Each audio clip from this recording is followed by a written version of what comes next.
প্রকাশ্য দিবালোকে গুলি করে হত্যা করার উদ্দেশ্যে তাকে মারাত্মকভাবে আহত করা হয়েছে।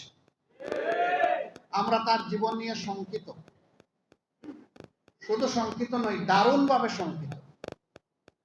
আজকে তাকে সিঙ্গাপুরে নিয়ে যাওয়া হয়েছে। জানি না আল্লাহ তাআলা তার কপালে কিসমতে ভাগ্যে কি লিখে রেখেছে।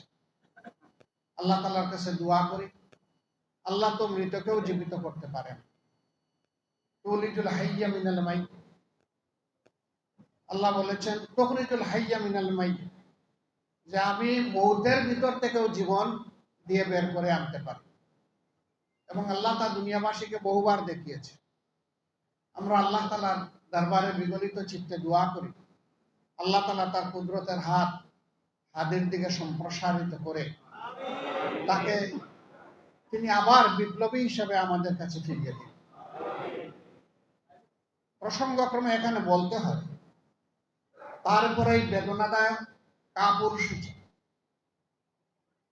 এই আক্রমণের কারণে আজকে গোটা দেশবাসী, যাদের মনে সামান্য মানবিক মূল্যবোধ আছে, সবাই দারুণভাবে ব্যথিত।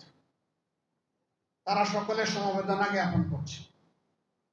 এমনি প্রেক্ষাপটে আজকে অত্যন্ত দায়িত্বশীল একটি জায়গায় থেকে বর্তমানে কার্যত বাংলাদেশ এই কয়টা দিন যাদের নিয়ন্ত্রণে চলবে, সেই নির্বাচন কমিশনের প্রধান তিনি একটি বক্তব্য রেখেছেন, যা আমি বিশ্বাস করি আমার মতো সমস্ত মানুষকে আহত করেছে।